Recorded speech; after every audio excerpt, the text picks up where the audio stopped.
NMMS এক্সামৰ কাৰণে আবেদন কৰিব বিচৰা প্ৰত্যেকজন ছাত্ৰ ছাত্ৰীয়ে এই ফৰ্মখন আপলোড কৰাৰ অৰ্থাৎ আবেদন কৰাৰ সময়ত আপলোড কৰিব লাগিব। এই ফৰ্মখন তোমালোকে ক'ত পাবা ভিডিঅ'টোৰ শেষত মই তোমালোকক জনাম। ভিডিঅ'টি শেষলৈকে চাই থাকিবা।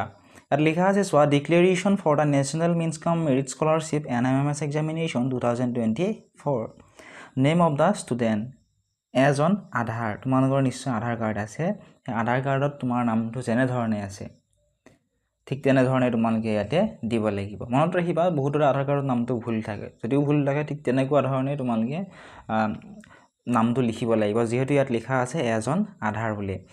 নেক্সট আছে আধাৰ নম্বৰ, আধাৰ কাৰ্ডৰ যিটো এটা নাম্বাৰ আছে 16 ডিজিটৰ সম্ভৱতঃ সেই নাম্বাৰটো ইয়াতে দিব লাগিব। তাৰপিছত আছে ডেট অফ বাৰ্থ অৰ্থাৎ জন্মৰ তাৰিখটো দিব লাগিব। জন্মৰ তাৰিখটো তোমালোকে পান কাৰ্ডত চাই নিদিবা, তোমালোকে এজন আধাৰ বুলি যেহেতু লিখা আছে আধাৰ কাৰ্ডত যিটো জন্মৰ তাৰিখ উল্লেখ কৰা আছে সেইটো ইয়াতে লিখি দিবা। নেক্সট আছে কেটেগৰী, কেটেগৰীত আছে UR, ST, SE আৰু OBC। যদি ST হয় ST বুলি লিখিবা, যদি SC হয় লিখিবা, OBC হ'লে OBC বুলি লিখিবা, আৰু যদি ইয়াৰে এটাও নহয় UR বুলি লিখিবা আনৰিজাৰ্ভ। ঠিক আছে।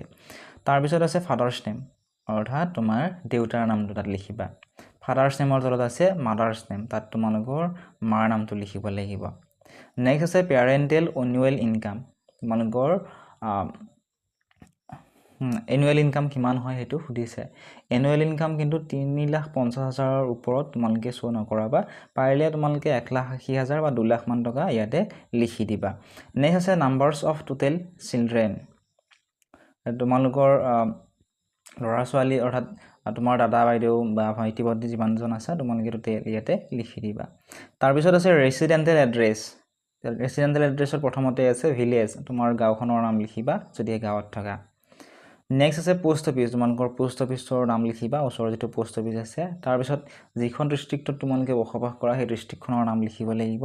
ডিষ্ট্ৰিক্টখনৰ নাম লিখাৰ পিছত মোবাইল নাম্বাৰটো লিখিবা, মোবাইল নাম্বাৰটো কিন্তু শুদ্ধকৈ দিবা। ঠিক আছে।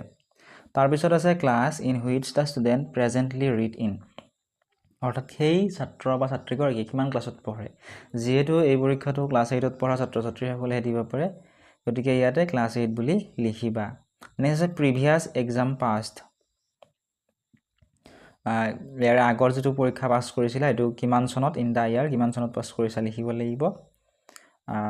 তাৰপিছত তোমালোকৰ যিখন স্কুলৰ নাম সেইটো ইয়াতে লিখিব লাগিব, স্কুলখনৰ নামটো।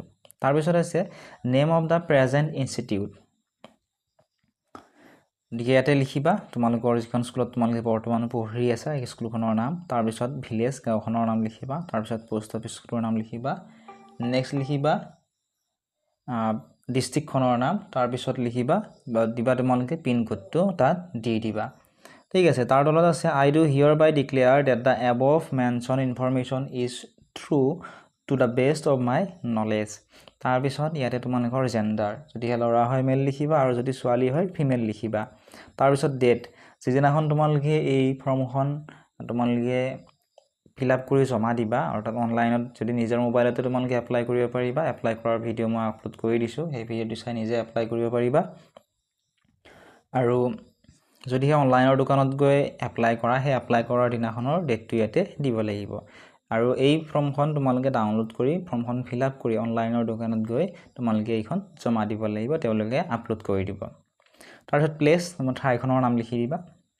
তাৰপিছত আছে ফটোগ্ৰাফ অফ দ্য ষ্টুডেণ্ট, তোমাৰ এটা পাছপৰ্ট চাইজৰ ফটো লাগিব, আৰু এইখিনিতে যিখিনি খালী ঠাই আছে signature of the student applicant, ইয়াতে তোমাৰ চাইনটো অৰ্থাৎ ছিগনেচাৰটো দিব লাগিব। নেক্সট আছে name of the head of the institution, তোমালোকৰ স্কুলৰ প্ৰধান শিক্ষকজনৰ নাম লিখিব লাগিব। তাৰপিছত তেওঁৰ কণ্টেক্ট নাম্বাৰটো, ইনষ্টিটিউশ্যন নেম লিখিবা। তাৰপিছত টাইপ অফ ইনষ্টিটিউশ্যন, এতিয়া গভমেণ্ট হ'লে গভমেণ্ট লিখিবা, প্ৰফেচনেলাইজ হ'লে প্ৰফেচনেলাইজ লিখিবা, প্ৰাইভেট হ'লে প্ৰাইভেট বুলি লিখি দিবা। অৰ্থাৎ তুমি যদি গভমেণ্ট স্কুলত পঢ়া গভমেণ্ট লিখিবা, প্ৰাইভেটত পঢ়িলে প্ৰাইভেট বুলি লিখি দিবা। কিন্তু মনত ৰাখিবা যদিহে তুমি প্ৰাইভেটত পঢ়া পৰীক্ষাটো দিব পাৰিবা, কিন্তু এই পৰীক্ষাটোত যদিহে তোমালোকে পাছ কৰা ইয়াৰ ধন তোমালোকে নোপোৱা। শেষত আছে UDISE code of the institution, তোমালোকৰ স্কুলৰ এটা UDISE কোড আছে, সেই কোডটো তোমালোকক দিব লাগিব। এতিয়া এই কোডটো ক'ত পাবা, তোমালোকৰ স্কুলৰ সন্মানীয় ছাৰ বাইদেউসকলক সুধিবা, তেওঁলোকে তোমালোকক এই কোডটো দি দিব, তোমালোকে তেওঁলোকক সুধি লিখি ল'বা।